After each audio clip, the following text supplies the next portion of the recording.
Welcome to Revenge Chronicles. The hospice nurse had just left when my phone rang. I didn't recognize the number, but I answered anyway. I wish I hadn't. Mrs. Patterson? This is Sandra Collins from Child Protective Services. We've received a report regarding the welfare of your mother, Eleanor Patterson. We need to schedule a home visit. My hands started shaking. I was standing in my mother's bedroom, where I'd just finished changing her sheets for the third time that day. Mom was sleeping in her recliner in the living room, her oxygen machine humming steadily. She had stage 4 lung cancer. The doctors gave her 3 months, maybe 4 if we were lucky. I'm sorry, what? A report about what exactly? I can't disclose the specifics of the complaint, but we take all reports of elder abuse very seriously. Would tomorrow at 10 work for your schedule? Elder abuse.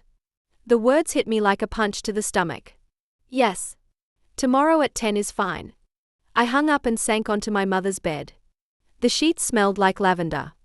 I'd started using lavender detergent because Mom said it reminded her of her grandmother's garden. I did everything for her. Everything. I quit my job as a paralegal 6 months ago when the diagnosis came. Moved out of my apartment and into her house. My husband David supported the decision completely, even though it meant we were living off his teacher's salary alone. Our savings were draining fast, but Mom needed me. She had nobody else. Well, that's not entirely true. She had Marcus. My older brother Marcus lived 45 minutes away in a house twice the size of Mom's. He drove a BMW. His wife Vanessa wore designer clothes and posted vacation photos every other month. They had money. What they didn't have was time for a dying woman who needed help getting to the bathroom. Marcus visited once after the diagnosis. Once. He stayed for 20 minutes, said he couldn't handle seeing Mom like this and left. That was 4 months ago. But he had plenty of time to talk, apparently. To talk to our aunts and uncles and cousins. To paint a picture of me that I didn't recognize. I found out about his campaign of lies 2 weeks before that CPS call. Aunt Rita let it slip during a phone conversation. Your brother is just so worried about your mother, sweetheart. He says you won't let him visit. He says you're controlling all her medications and he's concerned you might be giving her too much. He mentioned something about the house being filthy and your mother losing weight. I was speechless. Literally could not form words. Aunt Rita, none of that is true. None of it. Marcus doesn't visit because he chooses not to. I've begged him to come. I've sent him Mom's medication schedule. The house is clean. I clean it every single day. And Mom is losing weight because she has cancer and can barely eat. Well, honey, I'm just telling you what he said. Maybe you two need to talk. We did need to talk. But every time I called Marcus, he let it go to voicemail. Every text went unanswered.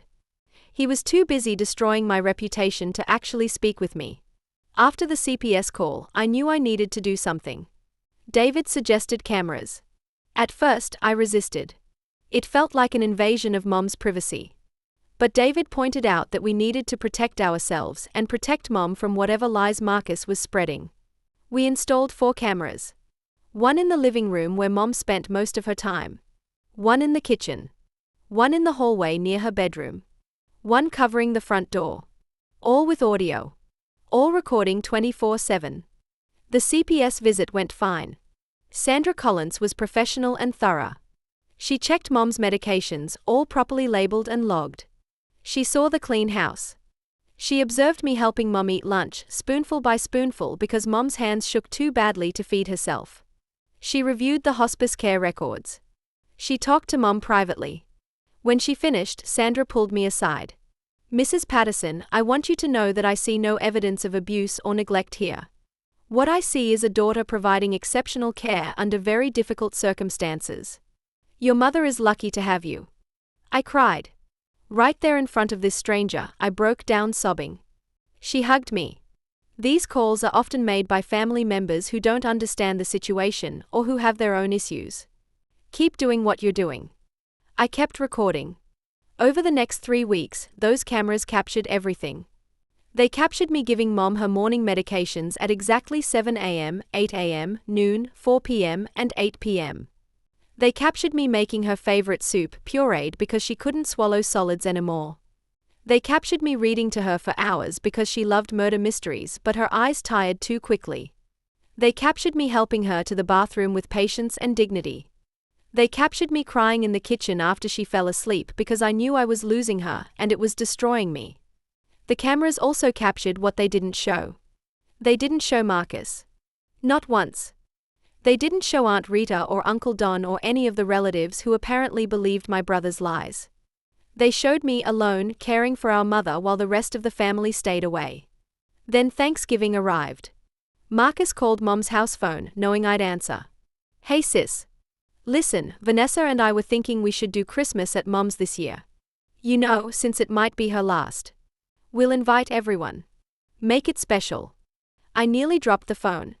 "You want to have Christmas here? You haven't visited in 4 months, Marcus. You reported me to CPS. And now you want to throw a party? I never reported you to CPS. I don't know what you're talking about. And I've wanted to visit, but you make it so difficult. You're always so hostile." The gaslighting was incredible. Truly masterful. "Fine, Marcus. Have Christmas here. Invite everyone." "Really?" He sounded shocked. "Really? December 23rd. I'll handle the food. You just get people here." He agreed quickly, probably afraid I'd change my mind. I had no intention of changing my mind. I had a plan. The weeks leading up to Christmas were brutal. Mom was declining faster. Some days she didn't recognize me. Some days she called me by her sister's name, the sister who died 20 years ago. But she had moments of clarity, and in those moments she thanked me. "My sweet girl. My good sweet girl. I don't know what I'd do without you. You'll never have to find out, Mom." I compiled the footage. Hours and hours of it, edited down to 30 minutes. I showed Mom giving me power of attorney willingly, clearly, on camera. I showed the medication logs. I showed the clean house. I showed the tender care. I showed the CPS visit and Sandra's words. And I showed the empty doorway. Day after day after day of no visitors. David helped me set up the living room television to play from a USB drive. Mom would be in her bedroom resting. She didn't need to see this. December 23rd arrived. Marcus and Vanessa came first, arms full of presents wrapped in expensive paper. Aunt Rita and Uncle Don followed. Then cousins. Then more aunts and uncles. 15 people packed into Mom's small living room, people who hadn't visited once during her illness, all suddenly concerned about her final Christmas. Marcus played the gracious host in a house he'd abandoned. He poured wine. He made toasts. He talked about how hard this was for him, losing his mother. I waited until everyone had food and drinks. Until they were comfortable and settled. "Before we eat, I want to show everyone something. A little Christmas video." Marcus smiled. "That's sweet, sis. Home movies? Something like that." I pressed play. The room went silent within the first minute. The footage showed me, day after day, caring for Mom. It showed the medication schedule, precise and documented. It showed Mom eating, bathing, laughing at her mystery books. It showed the hospice nurse praising my care. It showed Sandra Collins from CPS explaining that the abuse report was unfounded. Then came the dates. Timestamp after timestamp showing no visitors. October 15th, no visitors. October 22nd, no visitors. November 3rd, no visitors. Thanksgiving Day, no visitors. The footage showed me calling Marcus, leaving voicemails. "Please come see Mom. She's asking for you. Please, Marcus." It showed text messages on screen. "Mom had a bad night. She's asking for you." No response. It showed me alone at 2 a.m., holding Mom's hand while she cried from pain, waiting for the morphine to kick in. Finally, it showed me answering that CPS call. And then Sandra's voice, clear as day. These calls are often made by family members who don't understand the situation or who have their own issues. I stopped the video. The silence was deafening. Aunt Rita spoke first, her voice shaking. "Marcus, did you really report your sister to CPS?" Marcus's face was crimson. I was concerned. I had legitimate concerns. Concerns about what? I kept my voice steady. Concerns that I was here every single day while you couldn't be bothered to drive 45 minutes? Concerns that I quit my job, drained my savings, and put my entire life on hold while you posted vacation photos from Cabo. Vanessa grabbed Marcus's arm. We should go. No. Uncle Don stood up. No, you should stay and explain yourself.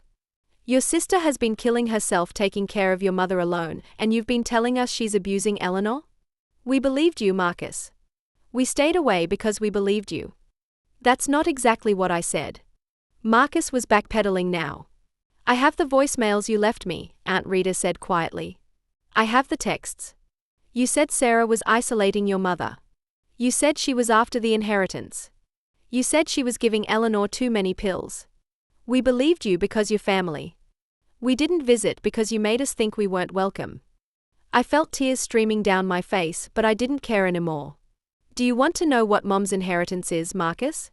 This house with a second mortgage. A car that's 12 years old.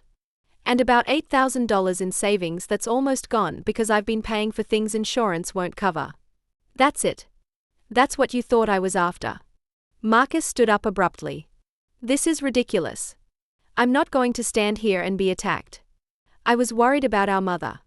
That's not a crime. No, I said. But filing a false report with CPS is. And I have documentation of everything. Every lie you told. Every family member you poisoned against me. Every day you didn't show up. All of it recorded, time-stamped, and saved. The room erupted. Aunt Rita was crying. Uncle Don was yelling at Marcus. Cousins were demanding explanations. Vanessa was pulling Marcus toward the door. He stopped at the doorway and turned back to me. You're going to regret this, Sarah. You've torn this family apart. I laughed. Actually laughed. No, Marcus. You tore this family apart. I just showed them the truth. And here's more truth for you. After Christmas, I'm pursuing legal action for filing a false CPS report. I'm also seeking reimbursement for Mom's care. You're her son too. You should be contributing. His face went white. You can't do that. I'm a paralegal, Marcus. Actually, I was a paralegal. I know exactly what I can do. And I have 6 months of documentation proving you abandoned your responsibilities while actively trying to destroy my reputation. So yes, I absolutely can do that. He left without another word. Vanessa followed, her designer heels clicking on the floor. The family stayed. Aunt Rita helped me clean the kitchen, apologizing through tears for believing Marcus. Uncle Don sat with Mom when she woke up, holding her hand and asking for forgiveness. Cousins offered to help with her care, to give me breaks, to contribute financially. That night, after everyone left, David held me while I sobbed. You did the right thing, he whispered. Then why does it hurt so much? Because you loved him. Because you wanted him to be better. Mom passed away on January 15th. She went peacefully in her sleep, with me holding one hand and David holding the other.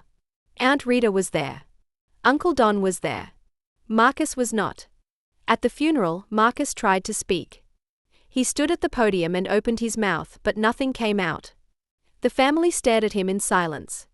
No supportive nods. No encouraging smiles. Just the weight of truth pressing down on him. He left before the burial. I did pursue legal action. Marcus settled out of court, agreeing to pay $40,000 toward Mom's final expenses and my lost wages. It wasn't about the money. It was about accountability. It was about someone finally saying, you were wrong and there are consequences. Last week, I got a message from Vanessa. She's filing for divorce.